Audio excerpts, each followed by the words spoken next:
仁德去鞍马兜。眠床讲，阿母甲阿囝。一日，仁德去找厝边的囡仔佚佗，迄个囡仔名叫乖仔。因伫佚佗的时，听见乖仔的老母在叫伊，伊就紧紧倒去，仁德也缀伊入去。因老母甲乖仔讲：你还袂拜眠床公，着紧来拜，若无出去会绊倒。乖仔就去拜眠床公。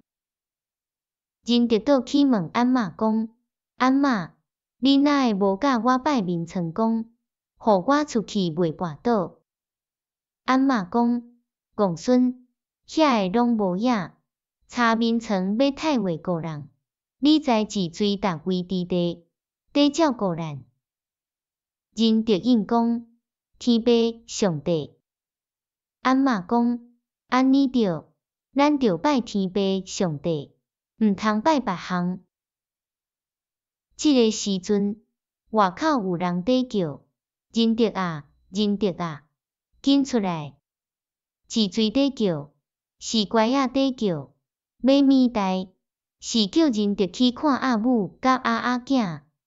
仁德就紧走去看。阿囝真水，阿母真欢喜，出声讲：呱呱呱！若亲像在讲，大家看我的阿囝，减无水吗？治水有遐水的。阿母做头，阿囝缀伫后面，身躯摇来摇去，骹开开，因直直行，仁德也直直地。行到河边，阿母大声落水，就叫呱呱呱。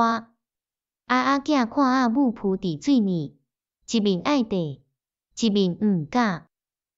阿母搁叫呱呱呱，因就落水，身躯沉落去，搁浮起来，两只骹收来收去，真好势，真敖。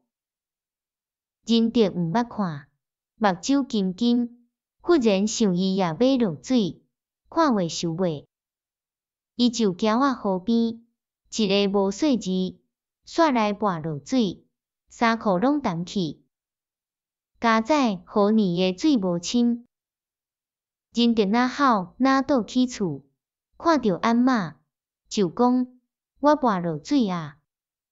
鞍妈看到，干那讲：仁德你足够代志，今紧来换衫。